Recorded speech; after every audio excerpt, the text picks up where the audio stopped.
वहै तेजस्विनावधीतमस्तु मा विद्विषावहै। ॐ शान्ति शान्ति शान्तिः।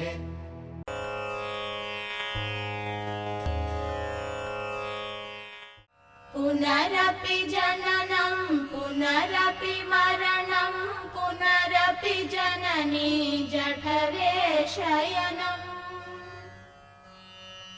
इह संसारे बहुदुस्तारे कृपया पारे पाहि मुरारे। प्रत्याचर्पटविरचितग्रन्थः पुण्या पुण्यविवर्जितपन्थः। योगी योगनियोजितचित्तो रमते बालोन्मत्तवदेव। कस्त्वं कोऽहं कुतायातः कामे जननी को मे तातः। इति परिभावय सर्वमसारं विश्वं त्यक्त्वा स्वप्नविचारम्। त्वयि मयि चान्यत्रैको विष्णुः व्यर्थं कुप्यसि मय्यसहिष्णुः। भवसमचित्तः सर्वत्र त्वं वाञ्छस्य चिराद्यदि विष्णु त्वम्। शत्रौ मित्रे पुत्रे बन्धौ मा कुरु यत्नं विग्रहसन्धौ। सर्वस्मिन्नपि पश्यात्मानं सर्वत्रोत्सृज भेदाज्ञानम्। कामं क्रोधं लोभं मोहं त्यक्त्वात्मानं पश्यति सोऽहम्। आत्मज्ञानविहीना मूढा ते पच्यन्ते नरकनिगूढः। येयं गीता नाम सहस्रं ध्येयं श्रीपतिरूपमजस्रम्।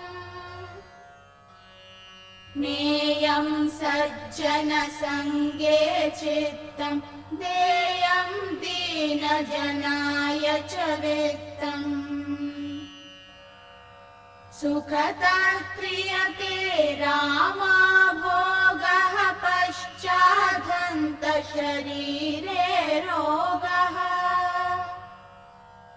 यद्यपि लोके मरणं शरणं तदपि न मुञ्चति पापाचरणम्।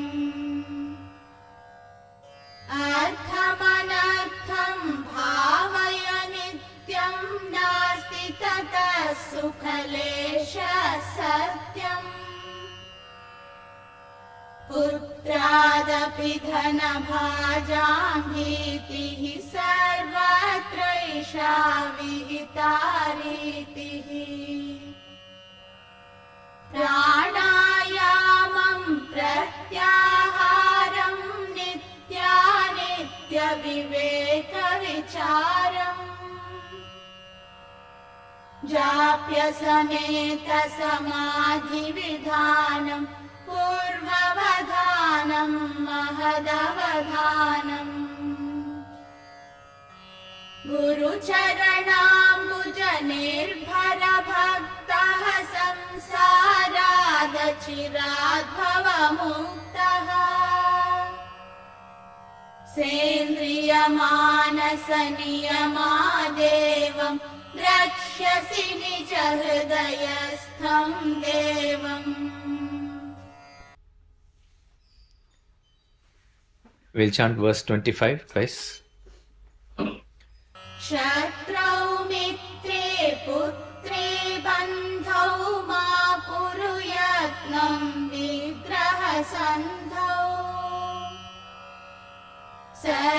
सर्वस्मिन्नपि पश्यात्मानं सर्वत्रोत्सृज भेदाज्ञानम् शत्रौ मित्रे पुत्रे बन्धौ मा कुरु यत्नं विग्रहसन्धौ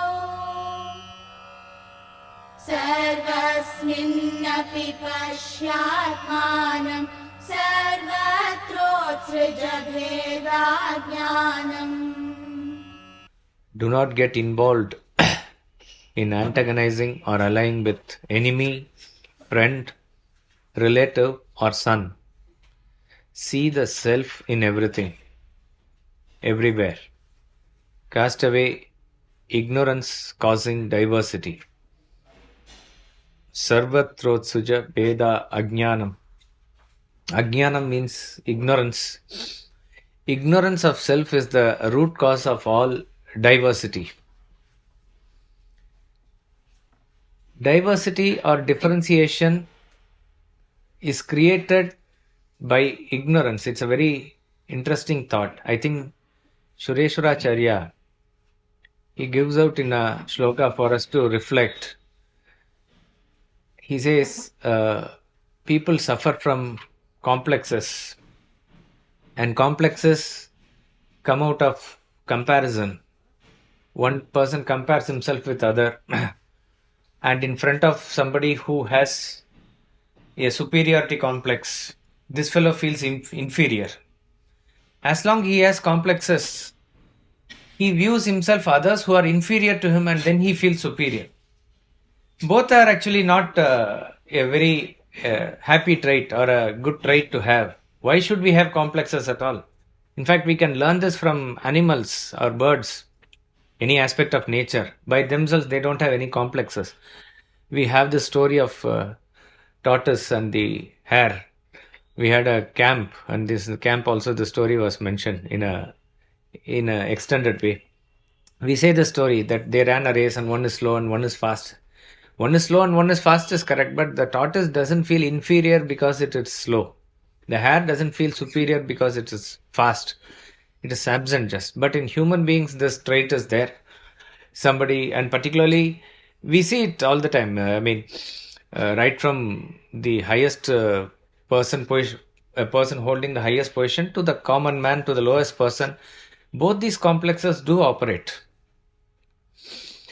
Long period of British rule has given one thing, that the rich culture and diversity of Indian languages, but they look up to somebody who speaks up English and then they may feel inferior. Like that it happens. Or it could be the other way. Somebody is a Pandit in Sanskrit and he feels himself superior. So, why is this comparison happening? So, he asks us to examine as to when do you compare any two things. Any two things, for example, this glass and this clock.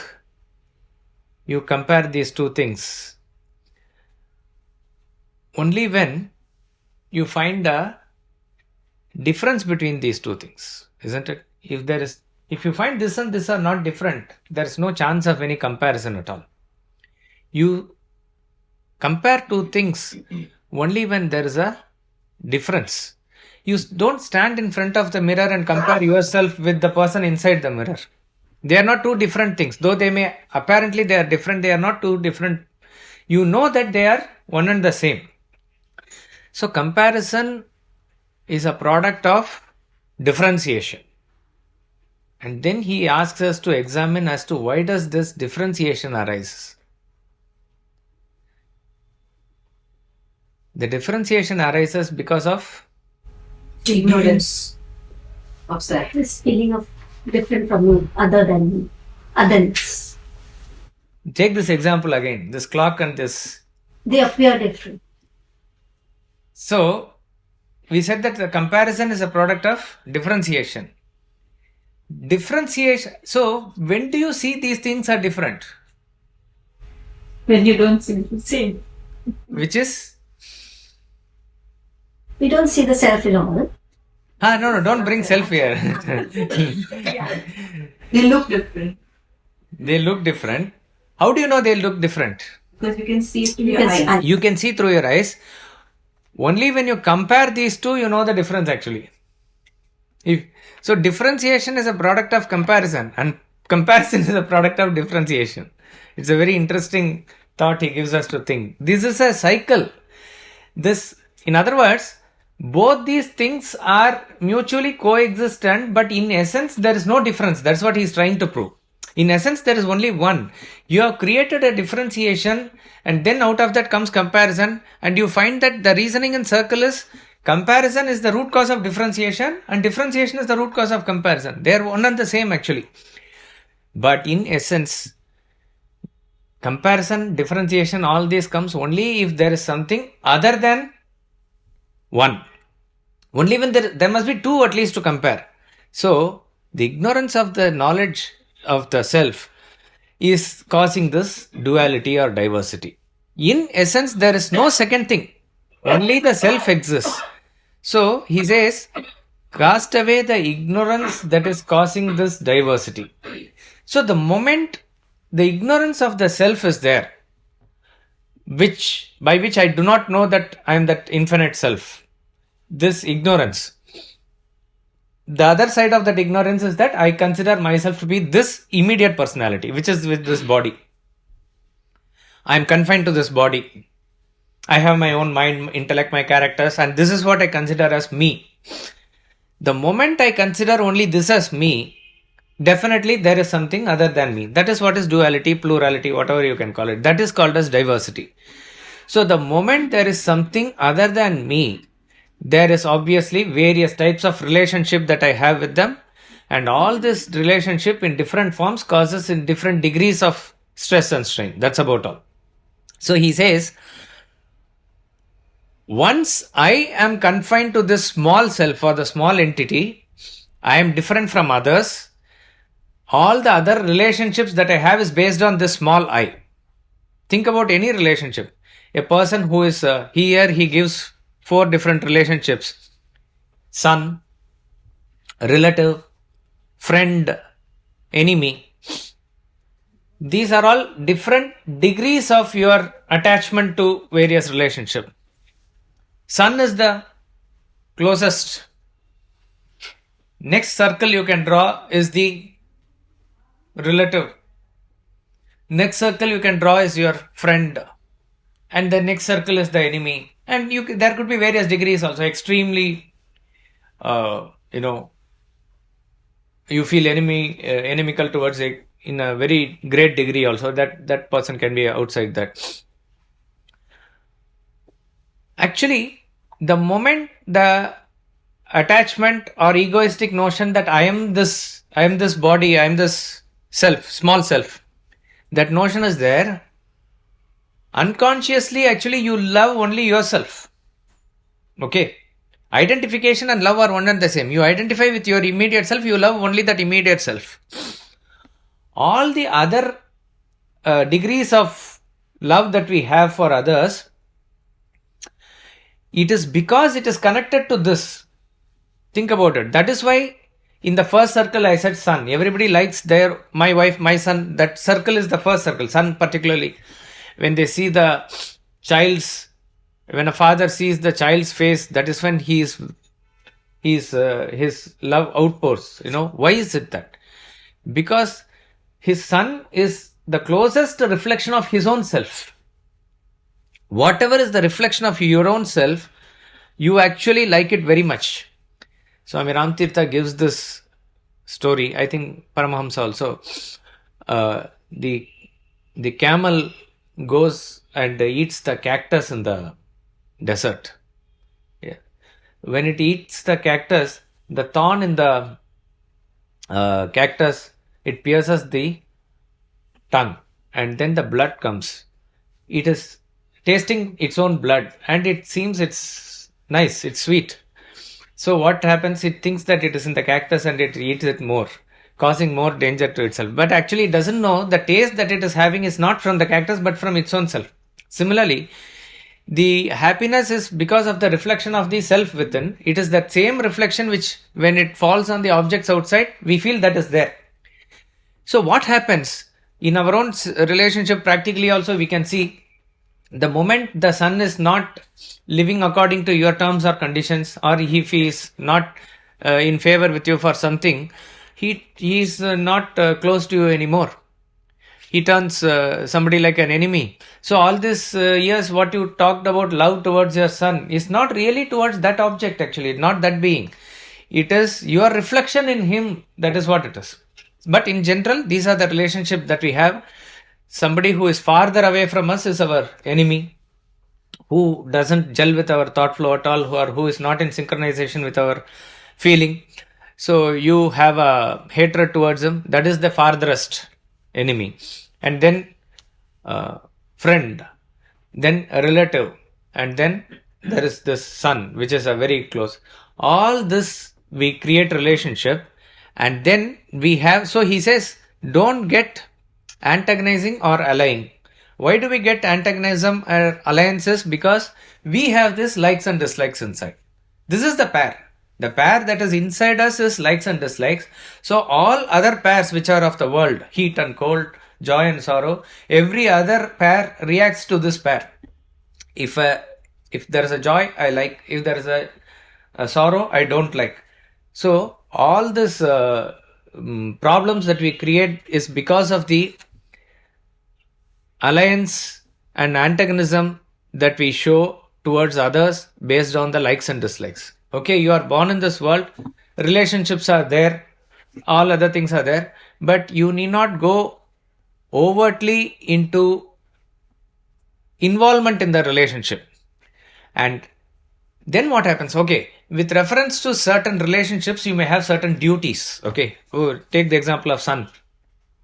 You may have to educate him, you have to do your duties towards him. You may not educate every neighbor's son or everybody else's son. This is duty. But what Vedanta asks us to examine is, why should the feeling towards any other be different from your own son? So that is where it comes, this diversity caused by the ignorance. It is the ignorance that causes the diversity. So therefore, just keep doing your duty, but the feeling must actually embrace everybody. No doubt it starts with me and my family only, but that should not be the boundary of our feelings. It should expand to have universal feeling which will accommodate even the plants and animals. To that extent, it becomes universal. So he asks us to examine as to why this happens. He says, because of the diversity. What is interesting in this verse is, he says, Ma kuru yatnam. Ma kuru yatnam means, don't put in specific effort. Already we are born with ignorance. Already we immediately get attached to friends, relatives, and that is all there. And that is the environment that we grow.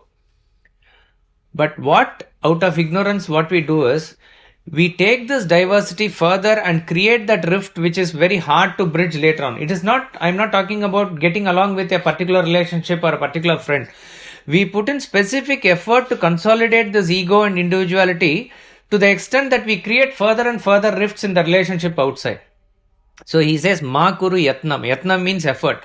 Don't put in specific efforts to further consolidate this individuality, further creating rift in the relationship. A universal bond of love must actually accommodate everybody. That is the direction we must go. The effort must be in that direction. The effort must not be in this direction. How to put in that effort? To put in that effort, there is no other way except to identify the Atma within you. Nothing else. The antidote for ignorance is only knowledge. Swami Ramtita says, there is but only one disease in the world, which is ignorance.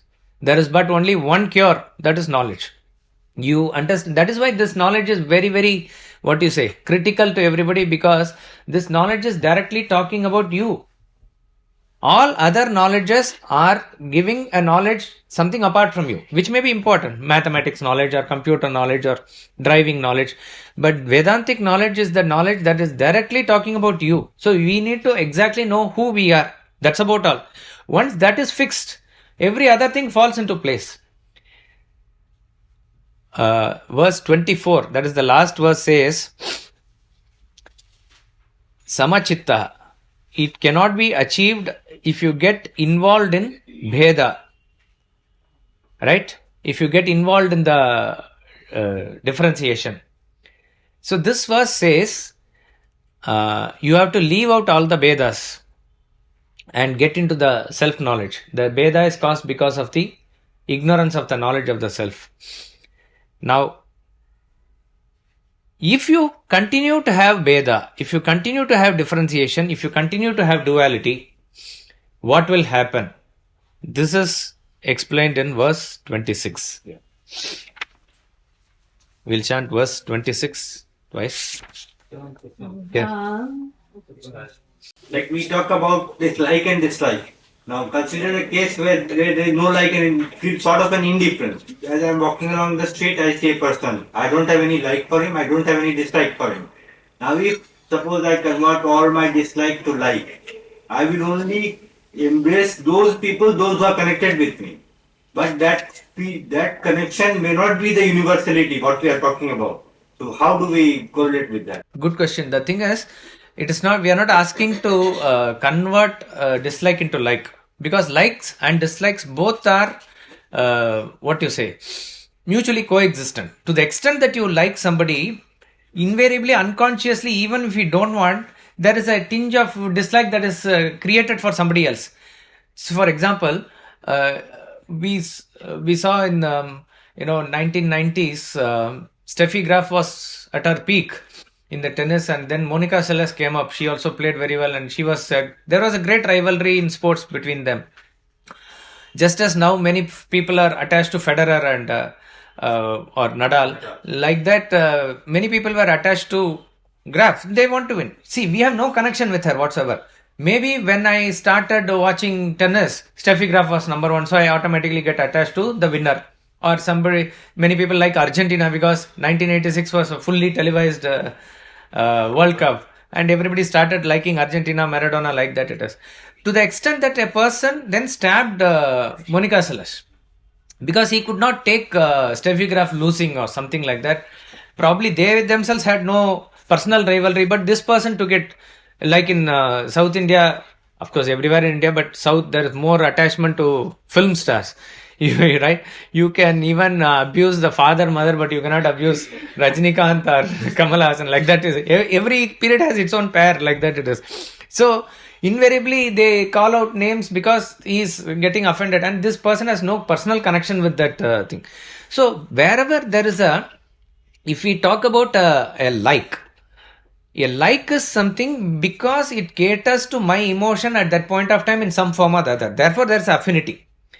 And so in fact, how sometimes the dislike comes is, suppose if you're on somebody else in your own classroom or home, if he likes Nadal or something, because of your personal connection with them, you start having a different emotion towards Nadal also, where Federer and Nadal, like that it happens.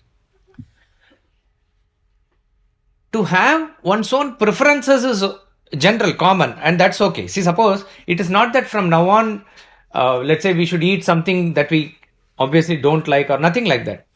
But the problem comes the moment the intensification of likes and dislikes begin to reflect in our actions to that extent. So, let us say, I like sweets. I like this particular sweet. To the extent that it gets converted into action that I constantly eat that particular sweet, to that extent I get affected even physically. Okay, one thing is that. Second thing is I get addicted to it at the mental level. Third thing is I may avoid certain food which is good for me because the taste is not as good as this particular Karela or something like that. Okay. So therefore the problem is to have a control over the likes and dislikes and not allow that likes and dislikes to dictate the terms of your action or your experience or your conduct. Second thing is with reference to what you say as beings. Chapter 12 talks about the qualities of bhakta. 35 qualities are given, and we know the first is the grand quality that is given as adveshta sarva bhutana. So he puts it in the negative that no hatred for any being. He doesn't say love all beings. generally that is said positively, but he says, be careful. Even if you hate one person, that determines your bhakti. It could be one person, it could be one community, it could be one animal. I don't like cockroach, or I hate cockroach. You cannot say that. It does not mean you have to embrace cockroach, but you have to develop yourself to such an extent that you admire the beauty in the cockroach. You may not want to relate with it. That is different. Okay. But the next quality he says is Maitra. Adveshta Sarva Bhutanam Maitra. Maitra means friendly. So so it clearly rules out the possibility of being indifferent. So what it means is, even when you meet a stranger on the street, there must be a gush of feeling that flows from you towards that person. Now what prevents this is, why should any person be indifferent? This indifference itself is a thing that is the other side of the product of, I like that person because he is in same frequency with me, or let's say he also supports Modi, I also support Modi, therefore I like him. He can be nobody connected to me. So somebody who is on the same frequency, whether he caters to me, that only brings up the like. Another person who is against your thing, there is a dislike. This person is no way connected, so why should I bother? That sort of a feeling is what gives a indifference. But when you have a understanding that at the intellect level, his ideology may be different, I may be different. At the mental level, his preference may be green color, yellow color, mine is blue color, that may be different. At the physical level, his attributes may be different. But in and through, I am able to see the Atma in him, then you will not remain indifferent. Rather, it will change into a love. So that is why the difference is there between Prem, which is love, and Raga, which is attachment. Raga is a like. Like is based on my thing, my preferences only. But unconditional liking is called as love. So that is a definite product of the Atma Gyan only. So you cannot, the moment you say indifferent itself, that is only showing that there is still further duality that we are encouraging. Sir. Yes, sir. I'm just trying to understand the word indifferent and love over here, because we normally think of love as very different than what it actually is. We usually are tending to think of love as more as attachment, some special link is there. Preference. But preference is there. But isn't the love that the indifference that he's talking about, isn't there is a sort of indifference in the true love? We call it, okay, if you want to use the word, you can use detachment, okay? No, when you say indifference in the true love, I do not know what you really mean. When you say, when there is a love, you feel the same pain as others. You feel the same joy as others. That is called true love. That's called true identification. Yet, if circumstances or situation is there by which you are not able to do anything about it, let us say, you are also detached about it. In other words, definitely you feel it. I mean, that is why in this Narsi Mehta, that poem, he says, Vaishnava Janato Tene Kahiye Je Peed Parai Janere. Who is called a Vaishnava? Who is the real Vaishnava? Is one who is able to understand the pain of others. You must intensely feel that pain, even if it is a cow that is getting slaughtered, or it could be anything for that matter. If you don't feel that identification, there's something grossly lacking within us. What do we do with it? How do we deal with it? That your intellect must think and do certain things. That is what is really, you are doing something about it. Okay.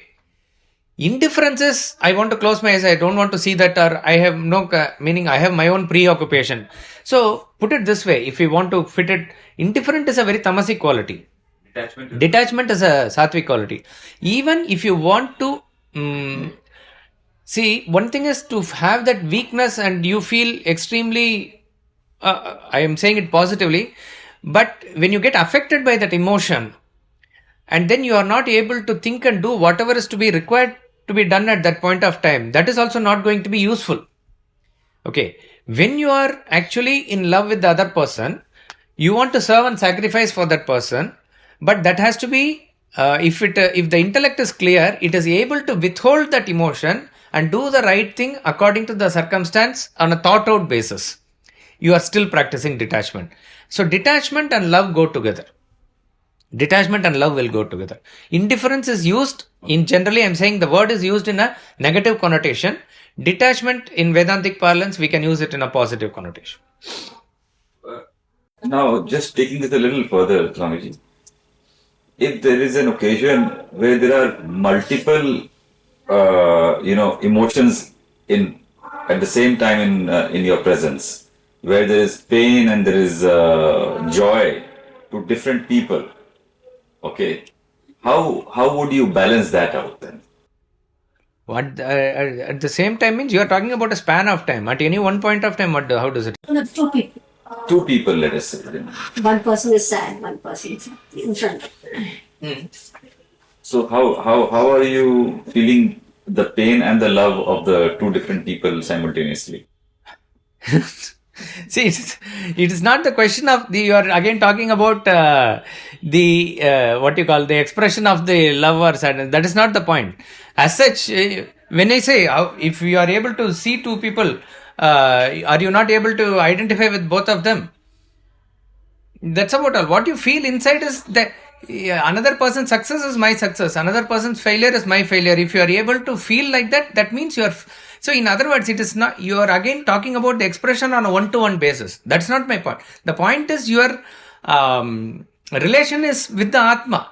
That's about all. It is with only one thing. Atma in that person is going through certain thing. Atma in this person is going through certain thing. That is the detached vision that you have here. So it is not on a one-to-one basis, on a simultaneous basis. That's why I say you arrest time. You will not be able to say that at this point are you feeling happy or joy or sorrow. You cannot say that. At one point of time, it is only one experience. Mind rests on only one thing. That is the definition of the mind itself. At one point of time, it cannot be in 10 different things. That's not the definition of the mind. Yes, sir. So you said the gush of feeling toward a stranger. So when you start walking on the path of spirituality, at least in the beginning, and you've always said you're supposed to become an introvert instead of being an extrovert. So what my fear or concern, or maybe what I've observed, maybe my observation is wrong. When you start becoming an introvert, your behavior becomes a little cut and dry. Which is not supposed to be. As you said, there should be love for others. So maybe outwardly you become cut and dry. You become less expressive. But isn't it important also to express that concern, love, or whatever words you may use? Because the other person may not be at your intellectual level to understand you. So how does one balance that? See, expression must be spontaneous. Okay, expression must be spontaneous. But what is more important is that feeling of the emotions inside only. Okay, that is where we need to concentrate. And when you are introvert only, with the knowledge of the self, it actually increases.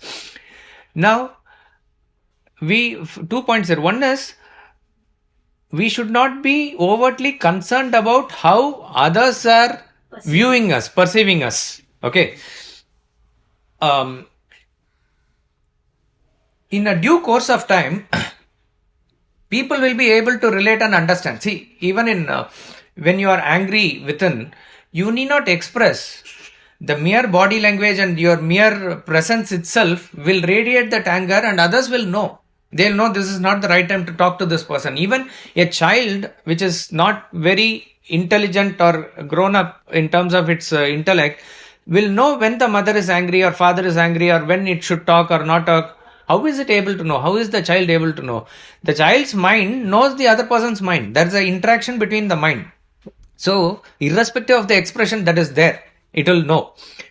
Now, when you become more observant, more introversion, automatically the expression will reduce. That is a separate concept by itself.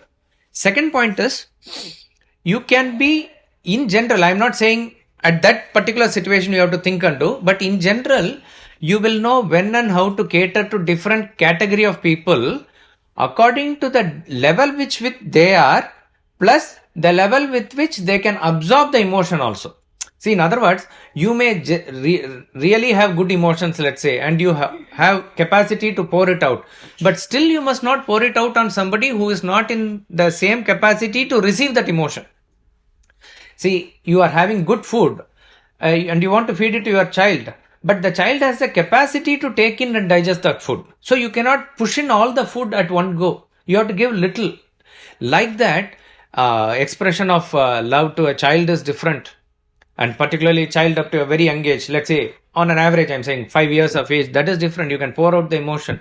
Like God, you can treat it, is what it is said. From 6 to 10, you have to be very strict, because that is the formative age, and that is the time the individuality and ego is getting consolidated. So you must know, and you must discipline the child. And you can, I'm not saying to be like a statue, but you know to regulate it. Then when the child grows into a teenager, more so in a type of friendship, the relationship grows. In and through all, you are maintaining the same love. That is the point. So here the focus is on how we try to maintain that same emotion. The expression varies. The love with which you treat your servant is different actually. Servant or any employee who is under you, carrot and stick policy, how sometimes you have to encourage them, sometimes you have to punish them, sometimes you have to be strict with them, depending on the situation. But you do feel one with them, that they are part of your family only at all points of time. Similarly, how you express love to somebody superior to you, that is very interesting. To a guru, you can actually express in whichever way you want to, because he has the capacity to absorb it. Even if you sing praises in front of him, he will not get flattered, or he will not become egoistic because of that. And with reference to God, in whichever way you want to express, you can express. That is why some of the stutis or some of the stotras or songs are even called as ninda stuti. Ninda stuti means in the form of even scolding. So they become so close that they express in sometimes in Tyagaraja's song you find anger towards Rama, love towards Rama, compassion as a child, whatever way. People can relate in whatever way. To persons who are above your spiritual status, they will be able to absorb that. But all these things is generally at that point of time, the moment you bring in the intellect, emotion stops, right? So emotion has to be spontaneous. Whether it is anger, whether it is jealousy, even negative emotions, it should come by itself. Love also is like that. Gratitude also is like that. Emotion is something very spontaneous. But as you said, as you become more introverted, the emphasis is more on absorption rather than expression. So that is why at the height of the bhakti, so when a person is growing in bhakti, let us say, if he is extroverted, automatically his body will react to the songs, he will dance, he will jump, he will do everything. That's part and parcel of it. And then more absorbent you become, you may just sit in a place. You will, at that time the absorption is much more.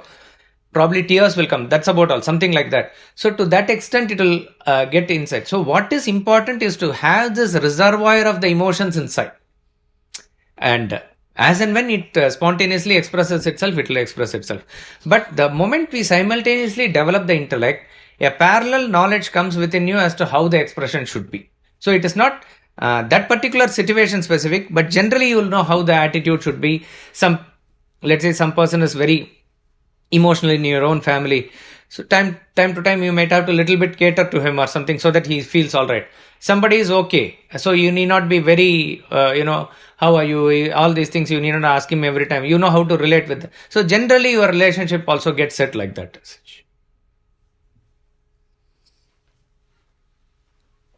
Verse 26, we'll chant twice.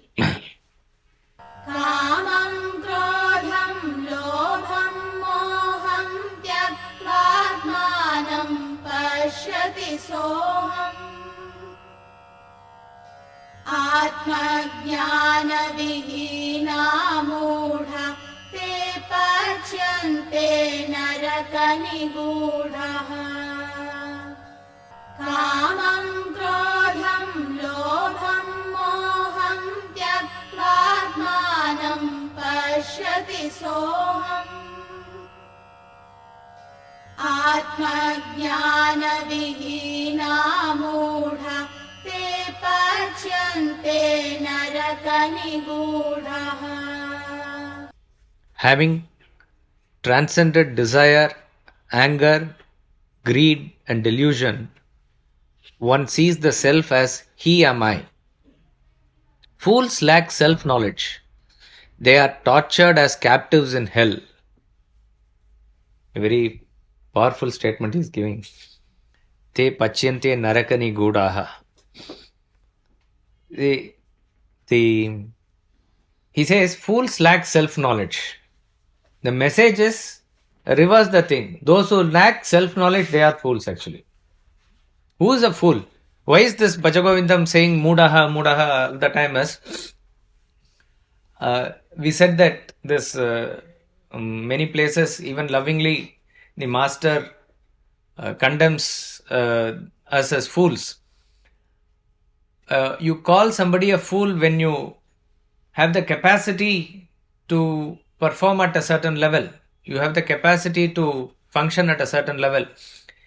And you do not live up to your own potential. Then you are called as a fool. A person who can score 100 marks and he makes silly mistakes. Oh, fool, how can you make this mistake? That's what you will say. Somebody who has capacity is only 40 but he got 60, you will say very good.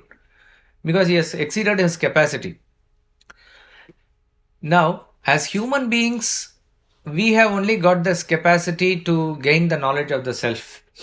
And having gained this birth after much difficulty, if you are going to waste your time, that is where you are actually a fool, meaning you are not living up to your own potential. So the key for the happiness, key for whatever we are seeking in life is this Atma-Gyan, which is the self-knowledge. You can do anything in this world, you do your business, you do your other studies, you do your household activities, but in and through, do not forget to direct all those things towards gaining the self-knowledge only. Self-knowledge is the key.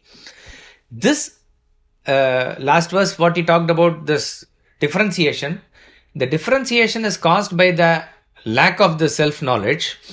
The moment we said that the otherness is created, you will find that host of emotions are starting from that very root only. If we want to brush up the memory, visit verse 62 and 63 of chapter 2 of Bhagavad Gita. It is famously called as the ladder of fall. He starts by saying that dhyayato vishayan pumsaha. Okay. So before that, if you analyze the root cause of the problem is, the root cause is only ignorance. Vedanta proclaims that all of us are paripurna. Paripurna means a state of being complete, full, whole, without any lacuna. This is your state. How do we say that? Of course, this we can say that we are having full faith and shraddha in the great masters who have said this. They have reached that state of paripurna and they are saying this, each and every person is only this potentially, only infinite you are, nothing else. But in actual experience, we do experience vacuum. We don't feel we are full. We feel a lacuna. So what they are saying is that what you feel as lacuna is not a real lacuna. It is your own imagination. It is an imaginary void. How do we say that it's an imaginary void? As I said, one thing is to believe in what the masters said, because various masters are saying the same thing. At various points of time they said the same thing. At various places they said. To various people they said. But all of them said the same thing only. That you are the self. That you are that paripurna. I am that paripurna. At the state that I have reached this, what is the real state of every one of you? So this is, we have a belief in their words. With Shraddha we believe, because there is no reason for us to believe that they are playing a joke on us. There is no reason to believe that they are cheating. That's why I said different masters, without consulting each other, if they have to say the same thing, there must be some truth in it. If Paramahamsa also said, which is Adi Shankaracharya also said, there's many centuries back, some other place he said, all are correlating and coinciding into the same core truth. But this is from one side, which is the left-hand side of the equation. But from our experience, how do we say it is imaginary? Never gets filled. This is our experience. If you deeply read your experience, the void that you feel, if it is real, at some point of time, it would have got filled. It never seems to get filled. In terms of anything, somebody pursues knowledge. More and more he gains knowledge, more and more he wants knowledge. So, they talk about something known as a Bermuda Triangle. Bermuda Triangle is a place in that near Bermuda, sort of a triangle area is there, where the ships go and they suddenly disappear somewhere. Of course, science is there to prove what it is, but it was a mystery for some time. Where it goes, nobody knew. They also extended to say, I don't know, the same triangle when extended upwards, even the aeroplanes are missing. The ship is missing. Like that, but you imagine something going somewhere and suddenly missing. So all our fulfillment of desires is something like that. You gain more money, you gain more knowledge, you gain more emotions, you gain more power, you gain more status. It all seems to be there satisfying us for some point of time. Afterwards, where it goes, we do not know. We feel that void little more. A richest man wants a little more riches. A powerful man wants a little more power. So like that it goes somewhere.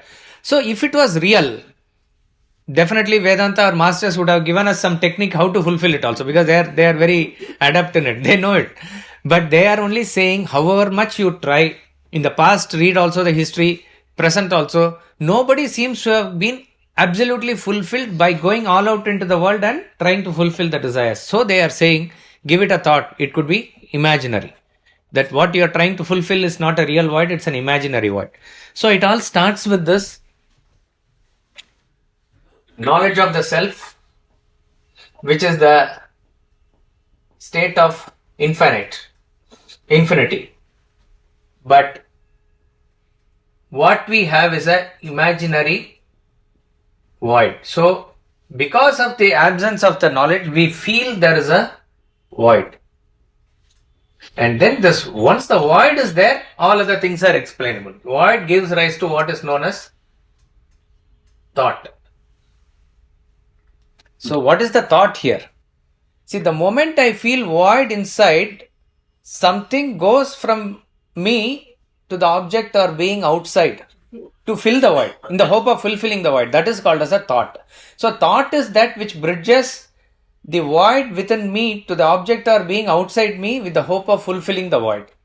So when I feel void in my purse, thought of money. When I feel void in my companionship, thought of a companion. When I feel void is there in power or status, thought of how to get the power or status.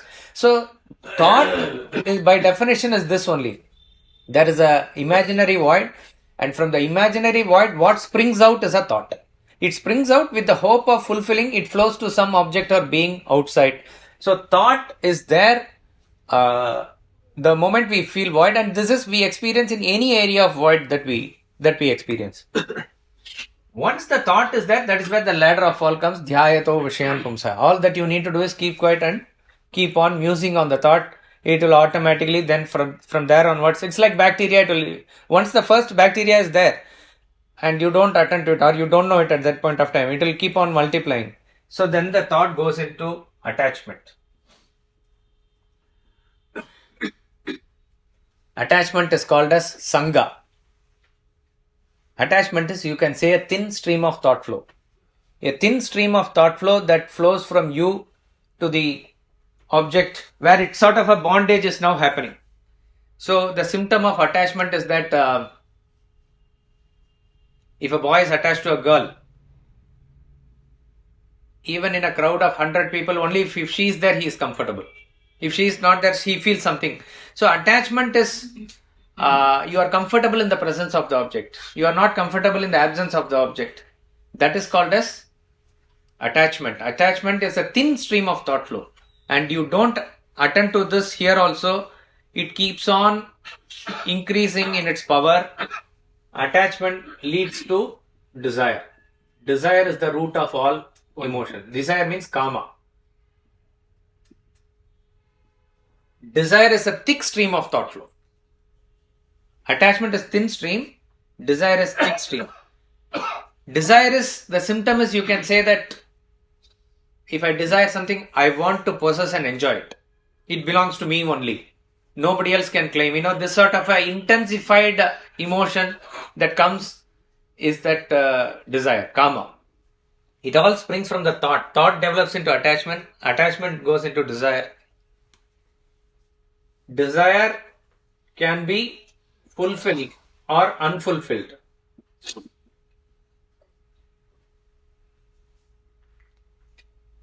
When the desire is there, the fulfillment of the desire is not always in your control. Suppose you say, I desire a chocolate. You can go and buy, that can be fulfilled. But assume if chocolate is not available, you still have desire. What will you do? It is not in your control to fulfill that desire.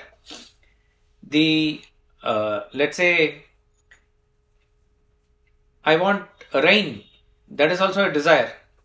But whether it will rain today or not, it is not in my control or it's nature. So we do not know whether it will rain or not. So when the desire is intense and if it doesn't get fulfilled, then what comes out at that is called as anger. Anger is a product of unfulfilled desire. When desires are flowing from one person to another and there is an obstacle to that desire, the thought currents deviate to that object of obstacle and turn as anger. Swamiji gives this example always. A loves B or John loves Elizabeth. So the thought flow go like this to John to Elizabeth. If Tom as a suitor comes in between, these thought currents deflect towards Tom and that is called as anger. So the basic theorem for anger is that you will not get angry in any area unless otherwise you have an inherent desire in that area. It can be a good or bad desire, but intensity of the desire counts. I have a strong desire that India must win the test match. If it doesn't happen, I'll be angry if anybody comes in between and says something, whatever it could be. They can be saying the fact also, but at that time it will turn as anger. I have to see sometimes, even for animals, when you suddenly hit the head from the back, the dog turns back in anger. Or anybody for that matter, it could be your own friend, but you suddenly come and hit. Why does that happen? Because when you are indulgent in some thought, that strong hit here directly affects the thought flow. There is an obstacle to that thought flow. You turn back as anger. Anger comes when the desire is unfulfilled. When you keep on having that angry thought upon that one person again and again, that is what develops into hatred, dvesha. So next time you think of that person, only hatred comes. And extensive anger is in one form or the other is called as frustration. Frustration is another form of anger only. All these are the negative side of unfulfillment. See, frustration is when a series of desires gets obstructed again and again. Then you say you are frustrated. Morning you get up, there is no water in the bathroom. Then you come out, there is no electricity. Then the milkman is late. Newspaper hasn't come. And suddenly there is your driver says he is not coming today. You get so frustrated. There is a series of obstructions that is happening there. That is frustration. Or same desire, if it is obstructed again and again, that is also frustration. You wanted to call somebody and first time you wanted to call, there was another work or then there's some other work. It keeps on, then you say extremely frustrated about it. So obstruction of the desire in some form or the other on a continual basis leads to frustration. These are, of course, interchangeably we can use the words. I am saying how the feeling is there. So one side of the karma is that it will remain unfulfilled because it is not in our hand. That's why this kama krodha always comes together. In third chapter also, Lord Krishna says kama yesha krodha yesha rajoguna samudbhava. But then what happens? You say I have got all the facility to fulfill my desire. Fulfilled desire is also not the full solution. Temporarily you may get satisfaction. So if you have, if I want rain, I'll go to some place where it's raining. If I want coolness, I will have air conditioner everywhere. Like that if you say, fulfilled desire beyond a point, it leads to what is known as greed. Greed is called as lobha. You want that more and more. Till you achieve one point of desire, it looks very big. After you achieve, it becomes small. Then I want more. That is called greed. That is how the mind plays. Till you observe the child, which is a product of pure emotions only. It will say, I want this toy, I will not ask anything else, and it will cry and this and that. 5 minutes only after that it will play with the toy. After 10 minutes that toy becomes useless or it loses its value. Something else. So something else, it could be or the same thing more and more. That what you want more and more is called as greed. Then the mind doesn't stop there, it starts comparing with somebody who has more than you. That is jealousy. Envy. It is called as matsarya. And then it compares with somebody who has less than you. Arrogance. Mada. And then whatever comes with fulfillment of desire is fear. Bhaya. The moment you fulfill, immediately there is a fear. Fear of losing. What if I lose it? It is like when you buy something they give free, no? Like this comes. With fulfillment of desire comes fear. Excess of any of these emotions, when it goes beyond a point, is called as delusion, moha. This is what this verse says about moha. But to complete the chart in that verse 62, moha, sammohat smriti vibramaha, loss of memory. And then loss of intellect. Buddhinashat pranashyati. This is how the verse in Bhagavad Gita says. What is interesting is, all this starts from the ignorance only. Desire is the root cause of all emotion. The basis of desire is the thought and attachment. The root of thought is the imaginary void, and the tragedy is there is no imaginary void. There is no void. It is imaginary. So that is where, so there is no antidote to this except knowledge. The knowledge only says that you are the self, you are infinite, nothing else. We need to only realize it.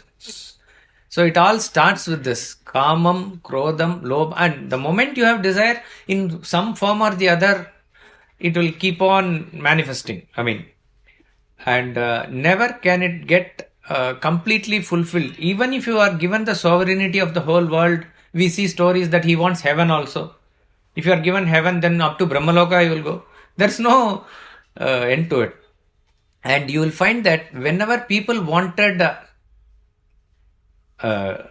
even Rakshasas and Asuras stories, we know that they did extreme tapas. And in that extreme tapas, what they actually want as the fruit of that tapas, when Lord Brahma or Shiva or whoever comes, is they say first that I want immortality only. It's very clear. They are considering themselves to be this body, but what they are seeking is actually immortality. And everywhere the God has to say, no, sorry, even I am not like that. So you ask for something with some provision, then they give a list as to how they will be powerful. So that limited tapas of them grants them power, but that power, however big, is again limited. Immortality cannot be given or got by something else, some effort. It is not possible, because that is your original nature which is there. You have to only realize it. Without Atma Jnana, if you see all these emotions, so the moment you think of this, do we ever desire ourselves? We don't have any, this you can say. Do we get jealous of ourselves? Do we get greedy about ourselves? But somebody will say, I get angry upon myself. Anger do you have for yourself? For the action. When does that come? Imagine that. You say that, afterwards you think about that action and say, I should not have done it. Why did you do? The animal in me did it. Let's say, suppose like that, if a person says, you are angry upon the second thing that is there in you. Only when there is a second thing can there be any emotion. So you are, even when you are in a dark room or in a dark space without any light, without anybody around you, you are there alone. You may be afraid, but you are not afraid of yourself. What are you afraid of? You are afraid if somebody else, ghost will come or a tiger will come or something else will come is what you are afraid of. So the moment there is otherness, there will be emotion. That is emotion. And Atma Jnana only says there is no second entity. Only you. Only you are there. So he says, having transcended all these emotions, having gone into cast off all these emotions, having transcended desire, having transcended anger, greed, and delusion, then only one sees the self as he am I. He who is the second entity is actually me. He am I. Soham. Soham is a very famous construct in science. Saha aham. As of now, he is a third entity. No, he is actually me. I and he are one and the same. Soham. But Atma Jnana Vihina Moodaha. Without the self-knowledge, the fools, te pachyante narakani gudaha. They are tortured as captives in hell. What it means is, with all these emotions, your mind will be extremely, extremely agitated. Agitated state of mind is called as hell. Even if you consider literally to be a place, what it means is what a type of punishment and other thing what you go through there, how much pain what you will go through, that state of mind is called as actually hell. They will go through. Now, I leave you with a question. The question is, this verse says, fools lack self-knowledge, they are tortured as captives in hell. Can a person be really happy without connection with self-knowledge? Think about it. Can a person be happy, really happy, without connection to self-knowledge or Atma Jnana? We can understand when a person on the other side, which is torturous hell that you will go through, there is lack of this thing. Is the opposite I am asking. Can a person be happy without connection of self-knowledge? Think about it. We'll conclude with the question.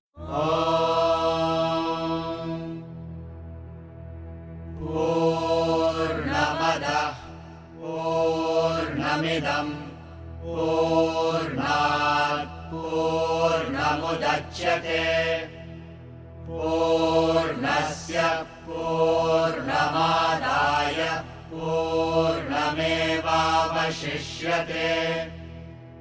Om Shanti Shanti Shanti.